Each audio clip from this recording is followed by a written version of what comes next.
Welcome to Kusum classes.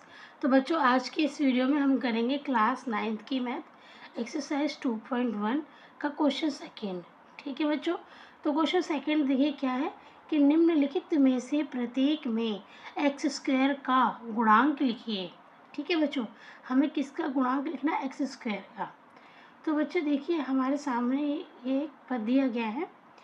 तो x square का जो भी संख्यात्मक मान होगा ना, वही हमारा गुणांक होगा। देखिए जैसे हमारा ये पद है, ठीक है बच्चों, ये हमारा पद है, मान लीजिए ये एक्स स्क्वायर। ठीक है, अब इसका जो बच्चों जो इसका गुणांक होगा ना, जो संख्या में हो, ठीक है, किस में हो? संख्या में हो, जो वास्तविक संख्या होगी वही हमारा गुणांक होगा। अब यहाँ पर कोई भी संख्या हो सकती है, 3 भी हो सकता है, 2 भी हो सकती है। अगर कोई संख्या नहीं है तो हम उसको 1 मानेंगे। मान लीजिए यहाँ पर 3 प्लस में एक्स स्क्वायर प्लस में 2 है ना। अब यहाँ पर इसके आगे कोई भी जो हमारा ये चर है एक्स स्क्वायर, इसके आगे कोई भी संख्या नहीं है। ठीक है, अगर कोई संख्या नहीं है तो हम उसको 1 मानेंगे। वहाँ पर हम कितना मानेंगे? 1 मानेंगे। ठीक है, तो किसी भी पद का जो संख्यात्मक मान होगा ना, वही हमारा क्या होगा? गुणांक होगा। ठीक है, वही हमारा एक्स का गुणांक होगा। एक्स स्क्वायर का जो हमारा संख्यात्मक मान होगा वही हमारा क्या होगा? गुणांक होगा। अब देखिए जैसे कि मान लीजिए यहाँ पर 2 plus x square plus x है, हमें क्या बोला गया है? एक्स स्क्वायर का गुणांक। तो एक्स स्क्वायर के साथ यहाँ पर कुछ भी नहीं है, तो हम क्या मान लेंगे कि यहाँ पर 1 है। ठीक है, 1 है, जो वास्तविक संख्या हमारी है यहाँ पे वो कितनी? 1 है। तो हम यहाँ पे लिखेंगे कि आंसर बच्चों में लिखूंगी यहाँ पे, ये है फर्स्ट वाले का एक्स स्क्वायर का गुणांक, एक्स स्क्वायर का गुणांक। ठीक है, बराबर में कितना? 1। एक्स स्क्वायर के साथ कोई भी वास्तविक संख्या नहीं है, इसका मतलब कि यहाँ पर 1 है। ठीक है, इसी प्रकार से बच्चों हम दूसरा करते हैं। दूसरे में देखिए यहाँ पर भी एक्स स्क्वायर के साथ कोई भी वास्तविक संख्या नहीं है। ठीक है ना, कोई भी हमारी वास्तविक संख्या नहीं है, मतलब संख्यात्मक मान कुछ भी नहीं दिया हुआ, तो हम मानेंगे कि यहाँ पर हमारा 1 है, तो माइनस भी है तो -1 हो जाएगा। ठीक है, तो हम यहाँ पे लिखेंगे कि एक्स स्क्वायर का गुणांक कितना लिखेंगे? -1।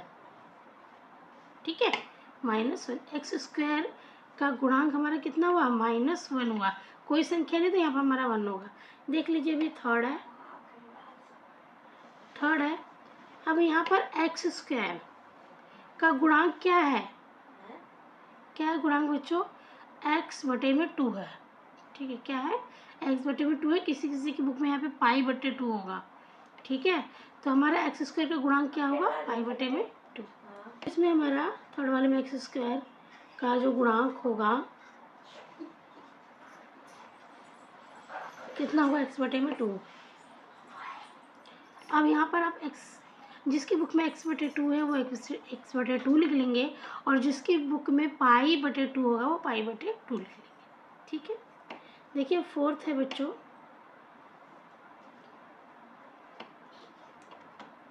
अब इस पद को देखिए, यहाँ पे √2x - 1 है। यहाँ पर ना एक्स स्क्वायर वाला है ही नहीं, हमें यहाँ पे एक्स स्क्वायर वाला जो एक्स वाला चर है वो दिया ही नहीं हुआ, एक्स स्क्वायर वाला। ठीक है बच्चों, तो हम क्या करेंगे इस कंडीशन में, यहाँ पे हम जब यहाँ पर नहीं है तो हम यहाँ पे 0 मानेंगे। ठीक है, हम यहाँ पे 0 लिखेंगे। देखिए कैसे लिखेंगे? प्लस करके 0 × एक्स स्क्वायर। ठीक है, 0 एक्स स्क्वायर का जो हम संख्यात्मक मान है वो हम 0 लिख देंगे। ठीक है, गुणा में 0 डाल देंगे। ठीक ठीक है। अब एक्स स्क्वायर का जो गुणांक होगा वो कितना होगा, 0 होगा, ठीक है। एक्स स्क्वायर का जो गुणांक होगा बच्चों हमारा कितना होगा, 0 होगा। तो मैं लिखेंगे एक्स स्क्वायर का गुणांक बराबर में 0, ठीक है बच्चों। तो इस प्रकार से हम सेकेंड क्वेश्चन को अपने सॉल्व करेंगे, ठीक है बच्चों।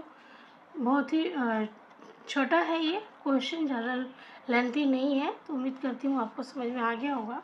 छोटे के साथ साथ बच्चों बहुत इजी भी है, ठीक है, बहुत इजी भी है। आप फर्स्ट टाइम 9th की बुक पढ़ोगे तो हो सकता है आपको समझ में ना आए। आप वीडियो को 2 बार देखिए, 3 बार देखिए, आपको ज़रूर समझ में आ जाएगा, ठीक है। आप इस मैथ्स की वीडियो को ही नहीं, आपका कोई भी सब्जेक्ट है, अगर आपको एक बार में समझ में नहीं आता है तो उससे आप बार बार रीडिंग कीजिए, बार बार रीडिंग कीजिए, बार बार वॉच कीजिए। देखिए मैथ तो रीडिंग वाला सब्जेक्ट खैर नहीं है, मैथ तो समझने वाला सब्जेक्ट है और प्रैक्टिस करने वाला सब्जेक्ट है। जितना अपना हाथों से आप प्रैक्टिस करोगे उतनी आपकी मैथ अच्छी होगी। लेकिन मैं अदर सब्जेक्टों की बात कर रही हूँ, SST, साइंस, हिंदी, संस्कृत, ये जो सब्जेक्ट आप पढ़ते हो, तो अगर आपको कोई टॉपिक समझ में नहीं आ रहा है तो प्लीज़ आप बार बार उसे रीडिंग कीजिए। आप रीडिंग करोगे बच्चों तो आपको वो ज़रूर टॉपिक समझ में आने लग जाएगा, ठीक है, धीरे धीरे आने लग जाएगा। तो एक बार 2 बार पढ़ने में अगर कोई चीज़ समझ में नहीं आती है ना तो होपलेस नहीं होते हैं, ठीक है। ये हमारा पर्सनल एक्सपीरियंस है बच्चों। हम अपने पर्सनल अनुभव से, मैं अपने पर्सनल अनुभव से बता रही हूँ आप लोगों को कि अगर कोई टॉपिक आपको समझ में नहीं आता है तो उसे बार बार रीडिंग कीजिए, आपको ज़रूर आ जाएगा, ऐसा मेरा विश्वास है। धन्यवाद। मिलेंगे आपके साथ एक नए क्वेश्चन के साथ एक नई वीडियो में। और अगर आपको मेरी वीडियो अच्छी लगती है तो प्लीज़ प्लीज़ प्लीज़ मेरी वीडियो को लाइक कीजिए। चैनल पर नए हैं तो सब्सक्राइब करके बेल आइकन पर प्रेस कर लीजिए ताकि आने वाली वीडियोस की जो नोटिफिकेशन है आप तक समय से पहुंचती रहे। धन्यवाद।